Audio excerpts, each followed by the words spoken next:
न हवति यदि सद्द्रव्यम् असद्ध्रुवं हवति तं कथं द्रव्यम् हवति पुणो अन्नं वा तम्मा द्रव्यं स्वयं सत्ता।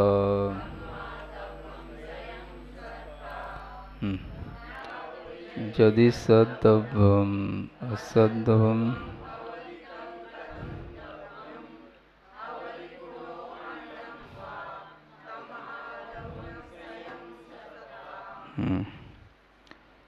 न हवति यदि सद्द्रव्यम्, यदि द्रव्य सतरूप नहीं होता है तो असद्ध्रुवम् हवति तं कथं द्रव्यम्, तो फिर वह द्रव्य असत रूप हो जाएगा और वह ध्रुव रूप कभी नहीं रहेगा, या निश्चित ही वह द्रव्य असत ही हो जाएगा। और ऐसा असत हुआ द्रव्य फिर द्रव्य ही कैसे रह जाएगा। क्या कहना चाह रहे हैं कि कोई भी जो द्रव्य होता है वह द्रव्य सत रूप ही होता है। ये बहुत बड़ी बात होती है कि हम द्रव्य के सत को स्वीकार करें, उसकी अस्तित्व को स्वीकार करें। द्रव्य के किसी भी सब्सटेंस के एग्जिस्टेंस को जब तक हम नहीं स्वीकारते हैं तब तक हम कभी भी ये बात नहीं मान पाएंगे कि वह द्रव्य स्थिर है या वह द्रव्य हमेशा बना रहता है, क्योंकि एग्जिस्टेंस ही उसकी एक ऐसी क्वालिटी है उस द्रव्य की जो उस द्रव्य के शाश्वतता को बताने वाली है, उस द्रव्य की सत्ता को हमेशा बनाए रखने वाली है। तो आचार्य कहते हैं कि द्रव्य के अंदर का सद्भाव वही उसके अस्तित्व को बनाता है, और वह सत्ता भी एक तरह से उस द्रव्य का गुण है।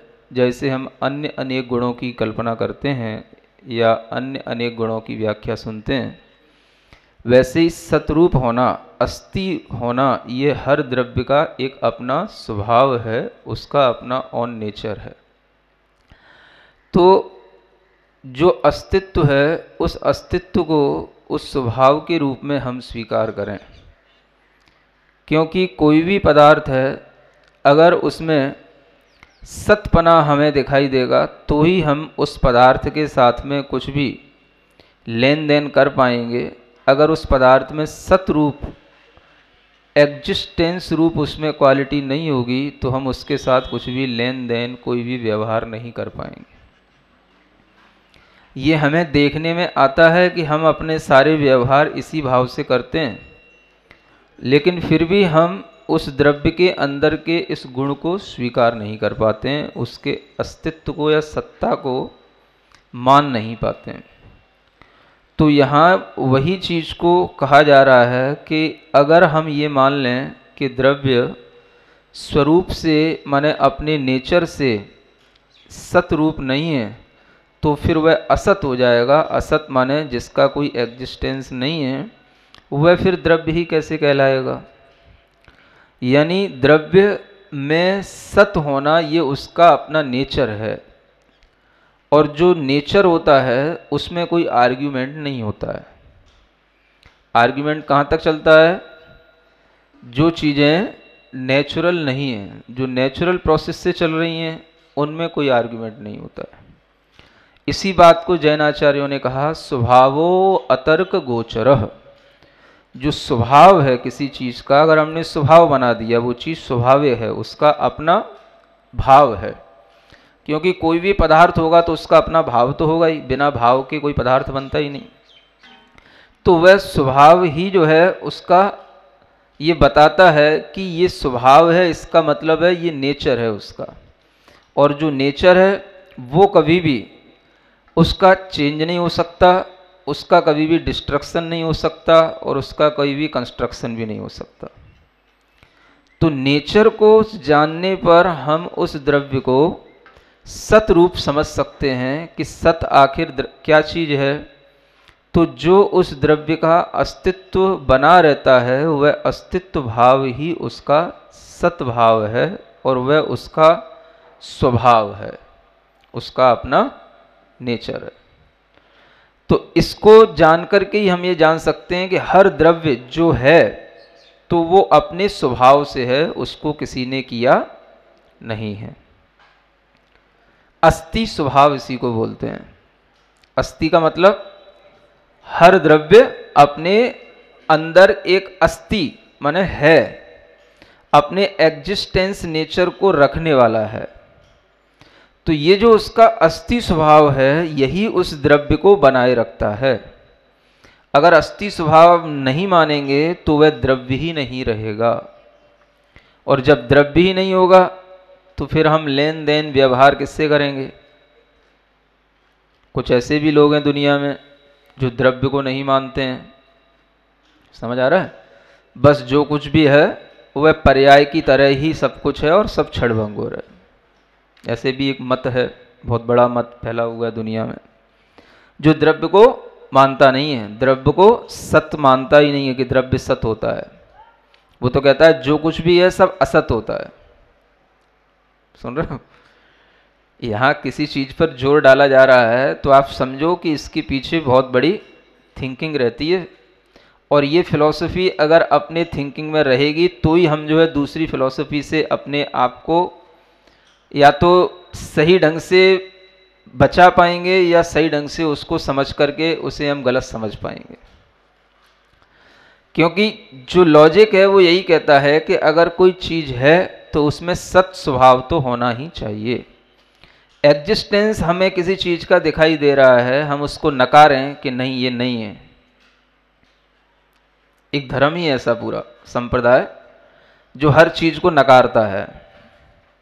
जैसे उससे कहा जाए किताब है तो वो कहेगा नहीं है, ये किताब नहीं है।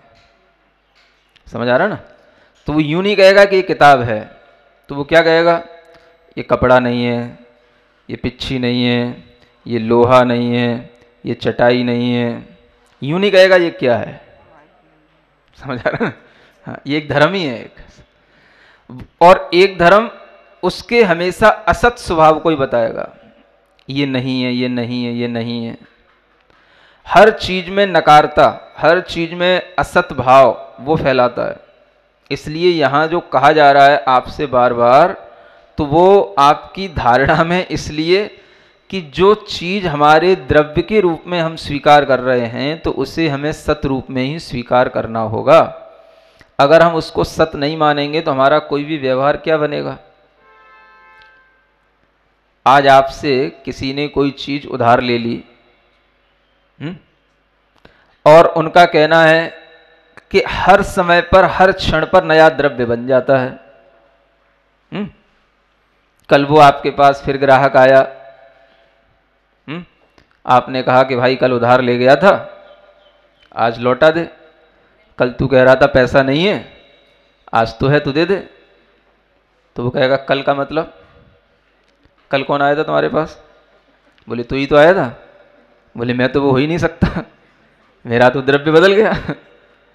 जो मैं कल था वो आज हुई नहीं, और तुम भी जो हमसे मांग रहे हो वो जो तुम कल थे वो हमें आज दिख ही नहीं रहा, सब बदल गया। कौन किसको देगा, कौन किससे लेगा? कोई भी व्यवहार चल रहा है, जैनाचार्यों ने किसी भी व्यवहार को मिथ्या नहीं कहा कभी भी। हर व्यवहार को भी उन्होंने किसी ना किसी नए से सत्य घोषित किया है। हाँ, कोई भी व्यवहार, हम चाहे लेन देन करते हैं, खान पीन करते हैं, आपस में रोटी बेटी का व्यवहार करते हैं, किसी भी तरह का हम कोई भी व्यवहार करते हैं, हर व्यवहार जो है जैनाचार्यों की दृष्टि में सत्य कहा गया है। समझ आ रहा ना? संसार भी माया नहीं गई है। दूसरे लोगों ने संसार को क्या बोला? ये माया है, ये झूठ है। माया का मतलब क्या हो गया? झूठ है। जैनाचार्यों ने कभी संसार को माया नहीं कहा। समझ आ रहा ना? एक बहुत बड़ा अंतर समझ के चलना। कोई कहता है संसार में हर चीज क्षणिक है, असत है, कुछ टिकता ही नहीं है, तो वो सत्य को नहीं मान रहे हैं। एक कह रहा है कि संसार में सब कुछ माया है, झूठ है, कहीं कुछ नहीं है, सत्यता कुछ नहीं है। लेकिन जैनाचार्यों ने हर एक चीज को जो जिस रूप में है, जो जिस नय के हिसाब से है, उसको उस नय के साथ सत्य माना है। संसार भी है, झूठ नहीं है। अगर संसार झूठ हो जाएगा तो फिर मुक्ति संसार से पाने के लिए हमें झूठ के साथ में क्या उपाय करना, और जब संसार झूठी है तो फिर हमें मुक्ति किससे प्राप्त करना। जो चीज स्टैंडिंग ही पोजीशन में नहीं है, कहीं स्टैंड ही नहीं कर रही है, तो हम उससे हटें कैसे? नहीं है तो नहीं है, जब है तभी तो हटना पड़ेगा। तो संसार भी अपने आप में सत्य है, ये समझने की बात है। शरीर भी मिला है तो वो भी सत्य है। हमारा संसार शरीर के साथ जो बन रहा है वह भी सत्य है। हमारे अंदर कसाय भाव आता है, अहंकार ममकार का भाव आता है, वह भी सत्य है। अगर ये सब हम सत्य नहीं मानेंगे तो फिर हम अलग किससे होंगे? और जो चीज का अस्तित्व ही नहीं है, झूठ है, तो उससे हम अलग कैसे हो सकते हैं कि अगर उसकी कोई स्थिति ही नहीं है? किसी चीज की स्थिति है तभी हम वहां से हट करके एक दूसरी स्थिति में पहुंच सकते हैं। जिस तरह से मोक्ष की स्थिति सतरूप है, सत्य है, वैसे ही संसार की स्थिति भी सतरूप है, सत्य है। समझ आ रहा? सत्य का मतलब सत्य से भी समझ सकते हो, क्योंकि जिसका अस्तित्व है, हर पदार्थ का अस्तित्व स्वीकार किया जैनाचार्यों ने। पुद्गल को पुद्गल के रूप में स्वीकार किया है, चेतन को चेतन के रूप में स्वीकार किया। पदार्थ के अस्तित्व के बिना हम कभी भी कोई भी यात्रा शुरू कर ही नहीं सकते। अगर एकांत रूप से हम पदार्थ के अस्तित्व को नकारते रहेंगे तो कभी भी हम पदार्थ के साथ में कोई भी व्यवहार कर ही नहीं पाएंगे। किसी भी पदार्थ का कोई धर्म ही नहीं होगा, हर किसी पदार्थ का अस्तित्व ही नहीं है, तो किसको छोड़ना, किसको ग्रहण करना, किससे उपकार करना, किससे अपकार होना, कुछ भी नहीं होगा। हर चीज का अस्तित्व पहले स्वीकार करो। ये जैन दर्शन में जितने भी पदार्थ हैं दुनिया के अंदर, हमें हर चीज का अस्तित्व पहले स्वीकार करना सिखाते हैं। जब तुम्हें सबका अस्तित्व स्वीकार होगा तब तुम्हें तुम्हारा अस्तित्व स्वीकार करने में आएगा। हम किसी भी चीज का बाहर से अस्तित्व स्वीकार ही नहीं कर रहे हैं। संसार एक माया है, माया माने एक भ्रम है। समझ रहे ना? वो किसको भ्रम कह रहे हैं? अन्य जो वेदांती लोग होते हैं वो किसको बोलते हैं? संसार को ही भ्रम बोल देते हैं। अरे भ्रम संसार में है कि भ्रम हमारे भीतर है? अगर संसार में भ्रम है तो फिर हम संसार को हटाते फिरेंगे। माया यहां फैली है तो फिर हम माया को हटाएंगे क्या? अंधकार यहां फैला तो हम फिर अंधकार को हटाएंगे क्या? संसार माया है, संसार झूठा है, संसार भ्रम है। एक जैनी भी कह सकता है, एक नॉन जैन भी कह सकता है, लेकिन दोनों के कहने में अंतर बहुत बड़ा रहता है। जैन भी कहेगा हाँ संसार भाई कुछ नहीं रखा, संसार असार है, संसार झूठ है, संसार एक भ्रम है। समझ आ रहा? लेकिन उसके लिए भ्रम वैसा नहीं होगा जैसा दूसरे लोग कह रहे हैं। दूसरे लोग क्या कहते हैं? संसार एक भ्रम है, संसार एक माया जाल है, संसार सिर्फ एक माया का ही रूप है, बस माया है संसार में और कुछ नहीं है। माने जैसे आप बैठे हो तो आप जीव द्रव्य नहीं हो, आपके साथ जुड़े हुए कोई भी अजीब द्रव्य कुछ नहीं है, सब माया है। हमारे लिए आप माया है, आपके लिए हम माया है। नहीं समझ आ रहा? क्योंकि आपको हमें हटाना है, हमारी माया से बचना है, हमें आपकी माया से बचना है। समझ आ रहा है ना? तो संसार में सब माया हो गई। अब जब सब माया हो गई तो माने सब भ्रम हो गया, सब भ्रम हो गया तो सब झूठ हो गया, सब झूठ हो गया तो अब किस पे विश्वास किया जाए? जब सब झूठ ही है तो फिर अब अगर हम यूं कहेंगे कि यहां पर कोई तुमको शिक्षा देने वाला गुरु है, वो भी तो संसार में है। तुम्हारा जो शास्त्र है वो भी तो संसार में है। जब संसार ही पूरी माया हो गई तो फिर शास्त्र भी माया में ही आ गए, गुरु भी माया में आ गए, तुम्हारी जो साधना की प्रक्रिया वो भी माया में गई, तुम्हारा जो भगवान है वो भी माया में गया, सब माया ही माया है, तो फिर अब माया से बचोगे कैसे? जब सब भ्रम ही भ्रम है चारों तरफ, तो भ्रम रहित होगे कैसे? ये चीज समझने की है, बातें वही रहती हैं, लेकिन लॉजिकली इतना बड़ा डिफरेंस रहता है कि अगर हम किसी के उस पर्सपेक्टिव को न समझें कि वो क्या बोलने जा रहा है, क्यों बोल रहा है, तो आप कभी भी किसी की बात को सही ढंग से स्वीकार कर ही नहीं सकते। एक जैन भी कहेगा कि हाँ संसार एक माया है, भाई संसार में कुछ नहीं रखा, निस्सार है, असार है, झूठ है, सब देख लिया, रिश्ते नाते सब स्वार्थ के हैं। जैन भी बोलता है कि नहीं बोलता? और एक अजैन भी बोलेगा, ब्रह्मवादी जिसको बोलते हैं, ब्रह्मा को मानने वाला, वो भी कहेगा संसार माया है। लेकिन दोनों की धारणा में बहुत बड़ा अंतर है। वो संसार को जो झूठ कह रहा है, मायावी कह रहा है, वो संसार को केवल माया रूप ही देख रहा है, उसमें कुछ भी सत्य नहीं देख रहा है। लेकिन जो जैन होगा, वो अनेकांतवादी होगा, वो संसार को सत्य रूप भी जानता है और असत्य रूप भी जानता है। एकांत रूप से अगर उसके लिए संसार असत्य हो गया, असत हो गया, तो संसार का ही अस्तित्व नहीं रहा। जब संसार का ही अस्तित्व नहीं है, तो मोक्ष का अस्तित्व कहां से सिद्ध होगा? क्या समझ आया? जब संसार का ही अस्तित्व नहीं है, तो मोक्ष कहां से आएगा? जब बंध ही नहीं है, तो मोक्ष कहां होगा? कोई चीज बंधी है तभी तो हम उसको अलग करेंगे, और बंधन वाली चीज हम कहें कि ये भ्रम है, ये बंधी नहीं है, ये भ्रम है, हम उसको एकांत रूप से भ्रम ही मान लें, माया ही मान लें, तो फिर अलग क्या करना है? ठीक है, भ्रम था, हमने जान लिया, अलग हो गया। इतना ही कहना था ना कि आपको पता नहीं था कि भ्रम है, ठीक है, हमने जान लिया, हो गए मुक्तम। अगर इतनी सी भ्रम से मुक्त हो जाना है तो ऐसा कभी होता नहीं। कोई भी चीज को जब तक हम गहराई से नहीं समझते, तब तक हम मिथ्या मान्यताओं में पड़े ही रहते हैं। और हमारे पास आज ना इतनी बुद्धि है, ना इतना समय है कि हम सब मिथ्या मान्यताओं को पढ़ सकें और समझ सकें। समझ आ रहा है ना? आपको थोड़ा थोड़ा बताते हैं, आप उसी में घूम जाते हैं, और ये सब मिथ्या मान्यताएं अपने आसपास घूमती रहती हैं।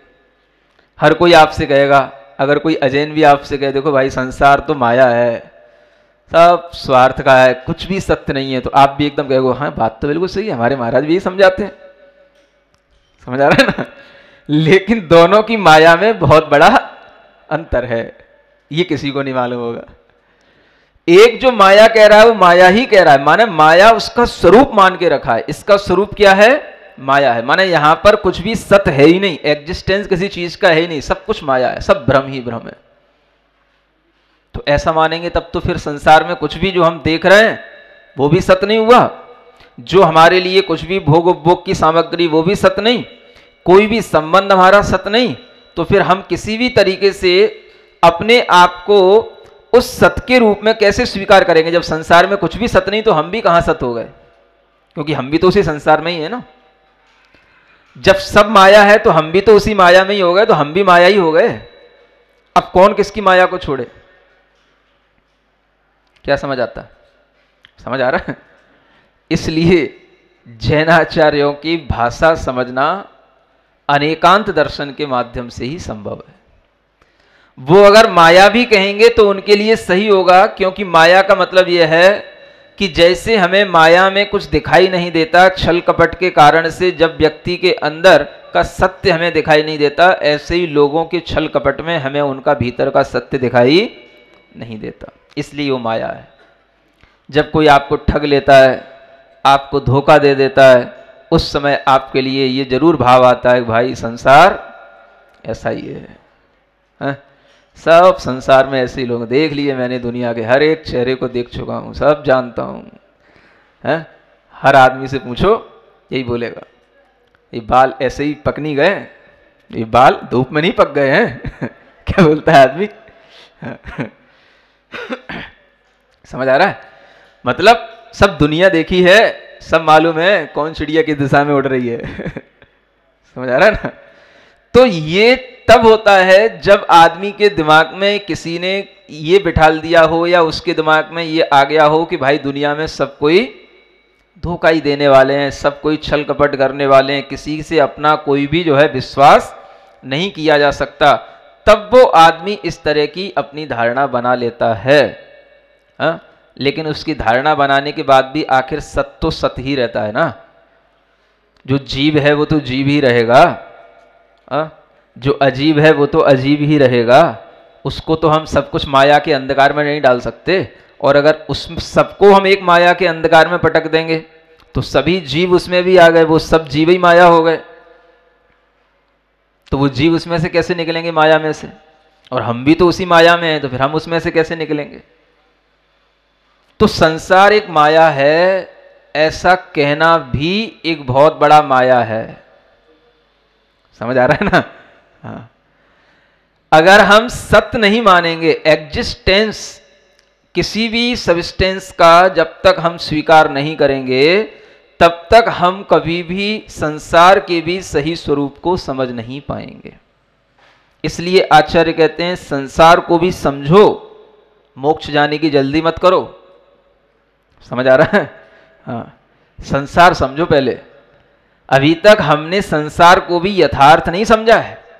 अगर संसार को यथार्थ समझा होता तब तो हमें सब द्रव्य गुण पर्याय की व्यवस्था पहले से ही मालूम होती, हम मोह में पड़ते ही नहीं।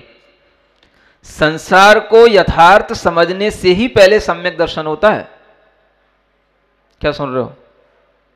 सबसे पहले सम्यक दर्शन होगा तो उसकी शुरुआत यथार्थ रूप से संसार को समझने से ही होगी। मोक्ष को बाद में समझना, पहले क्या समझना? संसार में क्या क्या है, पहले ये तो समझ लो। संसार में क्या क्या है और हम संसार में क्या हैं और कहां हैं।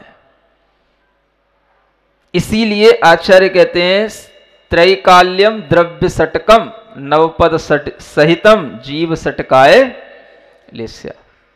समझ आ रहा? इंद्रभूति से प्रश्न पूछा गया था, तो यही पूछा था देव ने, बताओ 3 काल कौन से हैं और 6 द्रव्य कौन से हैं। समझ आ रहा? और 6 द्रव्य का मतलब क्या हो गया? त्रैकाल्यम माने 3 काल कौन से हैं, 6 द्रव्य 6 द्रव्य कौन से हैं। हाँ, तो सब कुछ मालूम है उसको। अब उसको क्या मालूम है? मैं ब्रह्म का अंश हूं, बाकी सब संसार माया है। अब ये 6 द्रव्य कहां से आ गए इसमें? ये तो हमने कभी पढ़ा ही नहीं। हाँ? हम सब ब्रह्म के अंश हैं और जो हमको संसार दिखाई दे रहा है वो सब भ्रम है। बस एक ब्रह्म है और एक भ्रम है, बस, और कुछ नहीं है तीसरी चीज। समझ आ रहा है ना? शब्द समझ रहे हो ना? एक भ्रम हो गया और एक भ्रम हो गया। एक भ्रम और एक भ्रम। प्रोनाउंसिएशन समझ में आ रहा है ना? देखो कितना सा माइन्यूट अंतर है? एक ब्रह्म और एक भ्रम, बस। बाकी जगह भाई तो हुआ है और क्या हुआ है? बस जो भ्रम है वो मैं हूं और जो भ्रम है वो संसार है, और कुछ नहीं है। दुनिया में जो मेरे पास है वो ब्रह्म का अंश है। अगर मैंने अपने आप को ब्रह्म स्वरूप मान लिया तो बस यही हमारे लिए सब कुछ मिल गया। और यही मान लेना ईश्वर को मान लेना है और ईश्वर की सत्ता को स्वीकार कर लेना है। और बाकी सब क्या है? भ्रम है, भ्रम। तो जब हमारे अंदर केवल ये ब्रह्म और भ्रम के बीच का ही ज्ञान रहा तो उसमें 6 द्रव्य आए कहां से? कि तुम जीव हो, कि ये अजीब है, कि कोई आकाश है, कि काल है, कि धर्म है, कि अधर्म है, कुछ भी नहीं है। बस एक ब्रह्म है और एक भ्रम है। अगर इस दृष्टि से देखो तो सारा संसार 6 द्रव्यों से भरा हुआ है, वो सब क्या हो गया? भ्रम हो गया। समझ आ रहा है? और जैनाचार्य क्या कह रहे हैं? अगर आपको सबसे पहले सम्यक दर्शन होगा तो व्यवहार सम्यक दर्शन होगा। निश्चय पहले नहीं होता। कान खोल के सुन लेना, किताब में पढ़ा हुआ है तो उसको अंडरलाइन कर लेना, और नहीं लिखा हुआ हो तो अपनी कॉपी पर लिख लेना। और जिन किताबों में ये लिखा हो कि निश्चय पहले होता है व्यवहार बाद में होता है, उन किताबों को पढ़ना बंद कर देना। सुन रहे हो? हाँ, सबसे पहले व्यवहार सम्यक दर्शन। इंद्रभूति को भी हुआ सबसे पहले तो यही प्रश्न पूछा गया और यही हुआ। हाँ, त्रैकाल्यम द्रव्य षटकम। पहले ये बताओ कि 3 काल कौन से हैं, समझ आ रहा है? अब उसने तो वो सुन रखे थे, त्राता योग, त्रिविपर, त्रापर, हाँ, सतयुग, कलयुग, ये 3 कहां से आ गए? और 6 द्रव्य, द्रव्य तो एक ही है। एकम सत द्वितीयो नास्ति, एकम ब्रह्मा द्वितीयो नास्ति, ये सुन रखा था उसने। बस एक ब्रह्मा के अलावा कुछ है ही नहीं दुनिया में। 6 चीजें कहां से आ गई? जब उसके सामने प्रश्न उठा तब उसके दिमाग में आया कि कहीं कुछ है जो अभी हमारे ज्ञान में नहीं है। जब वो गया समौ शरण में, उसने भगवान के दर्शन किए, तो उसके अंदर अपने आप ये ज्ञान आ गया कि हमें पहले भगवान को स्वीकार कर लेना है यथार्थ रूप में। ये माया नहीं है जो हमें अब दिखाई दे रही है, समझ आ रहा है ना? अभी तक संसार माया थी, लेकिन उसी संसार में समौसरण है। अब वो समौसरण माया नहीं है। अगर उसके लिए समौसरण भी माया दिखाई देगा तो सम्यक दर्शन नहीं होगा। जब उसने देख लिया कि नहीं, ये माया नहीं है, ये यथार्थ है, समझ आ रहा है? तो जिन बिंब को देखने से उसको पहले जो सम्यक दर्शन हुआ, उसको आचार्य कहते हैं उपशम सम्यक दर्शन। और वह सबसे पहले होता है तो वह इन्हीं 6 द्रव्यों पर विश्वास करने से होता है। और वह 6 द्रव्यों का विश्वास इसी रूप में आ जाता है कि नहीं, यहां पर जीव द्रव्य भी है, अजीव द्रव्य भी है, यहां पर पुद्गल भी है, धर्म अधर्म आकाश काल सब है। ये द्रव्य पर विश्वास करो, माने पहले दुनिया का विश्वास करो पहले, समझ आ रहा? अपनी आत्मा का विश्वास बाद में करना। और दुनिया के विश्वास करने का नाम ही व्यवहार सम्यक दर्शन है। व्यवहार क्योंकि पर के आश्रित है, तो हमने पर का आश्रय लिया ना। सबसे पहले 6 द्रव्यों पर विश्वास करने से सम्यक दर्शन होगा, आत्म द्रव्य पर विश्वास करने से नहीं होगा। हां, जिन ग्रंथों में आत्म द्रव्य की विश्वास की बात है वो तब की है जब पहले आपने 6 द्रव्यों पर कर लिया हो, उसके बाद में वो पढ़ना कि हां अब आत्म द्रव्य पर विश्वास करो, अब आत्म तत्व पर विश्वास करो। पहले किस पर करना? पहले 6 द्रव्यों पर विश्वास करो, पहले दुनिया की बात पर विश्वास करो। आज तो तुम दुनिया में घूमे हो, पर्याय मूढ़ होकर के घूमे हो, द्रव्य तुमने जाना कहां? हाँ, पर्याय को ही पकड़ते रहे, पर्याय को ही जानते रहे, पर्याय से ही अपना सब कुछ लेन देन करते रहे, तुमने द्रव्य जाने कहां? एकदम से ज्ञान हुआ, हमें सम्यक दर्शन होना चाहिए, तो सम्यक दर्शन होते ही तुम्हारे अंदर भाव आ गया पहले मुझे आत्म दर्शन हो जाए। अरे भले आदमी, पहले तुझे आत्म दर्शन हो जाए तो पहले तो सर्वज्ञ तो तू पहले ही बन गया, श्रद्धा अभी तुझे कुछ हुआ नहीं, सर्वदर्शी तू पहले बन गया। आत्मदर्शी माने सर्वदर्शी, जिसे आत्मा का दर्शन हो गया, आत्मा का ज्ञान हो गया, माने केवल ज्ञान हो गया। तो पहले वो नहीं करो, पहले क्या करो? पहले यथार्थ को समझो। जो आंख खोल करके हम दुनिया देख रहे हैं ना, इसका पहले अस्तित्व स्वीकार करो। और इसका अस्तित्व एक रूप के साथ है कि अन्य रूपों के साथ है, कि ये एक रूप है कि 6 द्रव्यों के रूप में है। इस पहले अस्तित्व को यथार्थ मानो, पहले संसार पर सही विश्वास करो। इसका नाम है व्यवहार सम्यक दर्शन। और ये व्यवहार सम्यक दर्शन गलत नहीं होता है।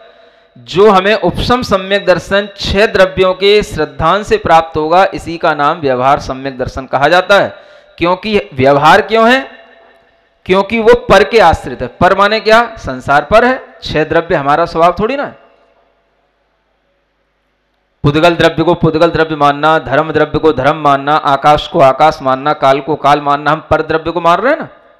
तो पर द्रव्य के श्रद्धान के साथ में जो हमारा श्रद्धान जुड़ा हुआ है, जो समीचीन बन गया हमारा श्रद्धान। अभी तक तो हमने क्या माना था? दुनिया भ्रम है, माया है। अथवा उधर बौद्धों की तरफ चले जाओ तो सर्वम क्षणिकम, सर्वम क्षणिकम, सब कुछ क्षणिक है, सब कुछ क्षणिक है। समझ आ रहा ना? इधर वेदों की तरफ चले जाओ तो सब ब्रह्म है, सब ब्रह्म है, सब ब्रह्म है। और बौद्धों में चले जाओ तो सब क्षणिक है, सब क्षणिक है, सब क्षणिक है। बस इसी में घूमते रहे जा अभी तक। समझ आ रहा है ना? तो अब क्या पकड़ना, क्या समझना? कुछ क्षणिक है, कुछ ब्रह्म है, दोनों चीजें पकड़ो। समझ आ रहा है? जो क्षणिक है उसको क्षणिक की दृष्टि से देखो, जो सत है, जो ब्रह्म स्वरूप है, उसको ब्रह्म की दृष्टि से देखो। सब कुछ ब्रह्म स्वरूप नहीं है। अगर सब कुछ ब्रह्म हो जाएगा तो फिर ये किताब भी ब्रह्म हो जाएगी, ये कपड़ा भी ब्रह्म हो जाएगा। समझ आ रहा है? ब्रह्म तो चेतना का ही परिणाम है। अजीब द्रव्य को हम ब्रह्म कैसे कह सकते हैं? अगर हमने सब कुछ ब्रह्म कह दिया तो अजीब द्रव्य भी ये ब्रह्म हो गया ना। फिर तो अजीब और जीव में कोई अंतर ही नहीं रहेगा। हम अजीब को खा रहे हैं कि जीव को खा रहे हैं, कभी हम ये डिफरेंस ही नहीं कर सकेंगे। अजीब का भोग कर रहे हैं कि जीव का भोग कर रहे हैं। अजीब और जीव के बीच का अंतर ये तभी ज्ञान में आता है जब हम 6 द्रव्यों का ज्ञान करते हैं। इसलिए सबसे पहले तीर्थंकरों ने कहा कि जिस किसी भी जीव को सम्यक दर्शन होगा तो वह उसका सबसे पहला व्यवहार सम्यक दर्शन होगा। क्यों होगा? क्योंकि एकदम उसका आत्म द्रव्य पर श्रद्धान नहीं बनेगा। पहले उसे श्रद्धान क्या करना पड़ेगा? मैं जो बता रहा हूं, तीर्थंकर भगवान ने पहले 6 द्रव्यों का व्याख्यान किया है, 7 तत्व का व्याख्यान किया है, आत्म तत्व का बाद में। पहले ये जो बाहर की चीजें सब पहले निश्चित कर लो, ये सब हो जाएगा। उसके बाद में अब क्या करना? अब चलो अपनी आत्मा की ओर, तब चलो निश्चय सम्यक दर्शन की ओर। हाँ, पहले ही निश्चय हो गया तो फिर व्यवहार की जरूरत ही क्या है? निश्चय में केवल जो अपने आत्माश्रित है, स्वद्रव्य के आश्रित है, वो निश्चय कहलाता है, और जो पर द्रव्य के आश्रित है वो व्यवहार कहलाता है। ये आचार्यों की परिभाषा है। तो जो श्रद्धा हमारी पर द्रव्यों के आश्रित है वो सारी की सारी श्रद्धा भी यथार्थ है, क्योंकि वो तीर्थंकरों के द्वारा कही हुई वाणी पर विश्वास करके बनी है। इसीलिए भगवान की वाणी पर जो विश्वास करके हमारे अंदर सम्यक दर्शन होता है वह व्यवहार सम्यक दर्शन यथार्थ होता है। कुछ लोग इस व्यवहार को झूठ बोलते हैं, ये सबसे बड़ा झूठ है। समझ आ रहा है ना? कुछ लोग व्यवहार सम्यक दर्शन को झूठा कहते हैं, अभूतार्थ है, अयथार्थ है, असत्य है, ऐसे शब्दों से नकारते हैं। समझ आ रहा? उन्हें ज्ञान ही नहीं होता कि व्यवहार झूठा हो कैसे सकता है। कोई भी व्यवहार झूठा नहीं। व्यवहार झूठा हो जाएगा तो झूठे से कभी भी सत्य की ओर हम जा ही नहीं सकते। व्यवहार झूठा हो जाएगा तो निश्चय भी झूठा हो जाएगा, क्योंकि हमें उसी व्यवहार से निश्चय को प्राप्त करना है। क्या समझ आ रहा है? संसार अगर झूठा हो गया तो मोक्ष भी झूठा हो गया। बंधन अगर झूठा है तो फिर मुक्ति भी झूठी है। व्यवहार अगर झूठा है तो निश्चय भी झूठा है, सब झूठा हो जाएगा। फिर एक नया भ्रम हो जाएगा, सब दुनिया में सब भ्रम है, सब झूठा है। समझ आ रहा है? जैन दर्शन को समझना मजाक नहीं है। हाँ हाँ, अभी तक तो बाल सफेद यूं ही हो गए, समझ आ रहा है ना? और अगर यही प्रवचन सार पढ़ते रहे ना जल्दी और हो जाएंगे। सोच लेना पहले आप लोग, सब उड़ जाएंगे, फिर सफेद भी ना रहेंगे। सब उड़ जाएंगे। कि कहीं कहीं वहीं वहीं पे घुमाते रहते हमारा, वही सत वही द्रव्य, और कितने दिन से चप चल रहा है। यथार्थ को समझने के लिए कितना ही हम उसको समझने की कोशिश करें, लेकिन जब हम उस चीज को यथार्थ समझ लेंगे तभी हमें समझ आएगा, और उससे पहले हमें वो घूमना जैसा ही लगेगा।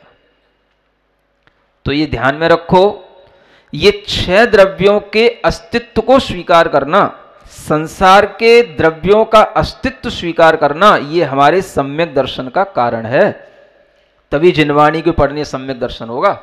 ये प्रवचन सार में पूरा का पूरा ये पूरा जो चैप्टर चल रहा है, ज्ञेय तत्व अधिकार, ज्ञेय की जरूरत क्या है इतना जानने की? ज्ञानी ज्ञान की बात करते, आत्मा ही आत्मा की बात करते। आचार्य कुंद देव जैसे महान आचार्य, आध्यात्मिक आचार्य, और ज्ञेयों के पीछे बढ़े जब से, सुनते सुनते थक गए। द्रव्य गुण पर्याय, वही सत वही असत है, केवल आत्म तत्व की बात करते। उन्हें भी सब मालूम है, और वो भी यही चाह रहे हैं कि आप भी सब कुछ मालूम करो। आप झुटला करके किसी भी चीज को कि भाई मुझे तो अब आत्मा की आराधना करनी, मुझे मतलब नहीं है ज्ञेय वेद से, समझ आ रहा ना? ऐसे भागने वालों को कोई मोक्ष नहीं मिलता। ये भी ध्यान रखना। नहीं समझ आ रहा है? हाँ, भागो नहीं किसी चीज से, हर चीज को स्वीकार करो, जो है सो है। अब है को जब नकारोगे तो फिर कैसे काम चलेगा? स्वीकार करो, जो जिस रूप में है उसको उसी रूप में स्वीकार करने का नाम यथार्थ ज्ञान इसीलिए कहा गया है। सम्यक ज्ञान की कोई परिभाषा नहीं है। क्या समझ आ रहा है? सम्यक ज्ञान की परिभाषा यही है, यथार्थ परिगमनम। समझ आ रहा है? मतलब यथार्थ का ज्ञान करना, बस इसी का नाम सम्यक ज्ञान है। तो यथार्थ क्या है? केवल तुम्हारी आत्मा ही यथार्थ है। बस एकदम से हमको अपना कुछ भान हुआ, भाई हमको तो अब आत्मा का ज्ञान करना, तो बस आत्मा ही आत्मा की चर्चा करो, आत्मा ही आत्मा बताओ, बस वही यथार्थ है, बाकी सब अयथार्थ है। तो ऐसा सोचने वाला भी कभी व्यवहार सम्यक दर्शन के भी लायक नहीं होगा, निश्चय की तो बात बहुत दूर की। जब तुझे संसार की वस्तु व्यवस्था ही नहीं मालूम तो ध्यान किसका करेगा? अरे धर्म ध्यान में भी यही चिंतन करना पड़ता है। सबसे पहले धर्म ध्यान का लक्षण आज्ञा विषय धर्म ध्यान कहा है, और सीधे लोग शुक्ल ध्यान की बातें करते हैं। समझ आ रहा है? सीधा शुद्धोपयोग होता है। हाँ, अभी शुभोपयोग के तो लक्षण नहीं आए और शुद्धोपयोग की बातें करते हैं। पहला धर्म ध्यान किसको कहा है? आज्ञा विषय धर्म ध्यान। सम्यक दृष्टि जीव को धर्म ध्यान होता है तो सबसे पहले कौन सा होगा? आत्मा का नहीं होता, सबसे पहले आज्ञा विषय धर्म ध्यान। आज्ञा माने जो भगवान कह रहे हैं पहले उसकी सुन, उसकी उनकी बात को पहले श्रद्धा में ला, तब बातें करना धर्म ध्यान की।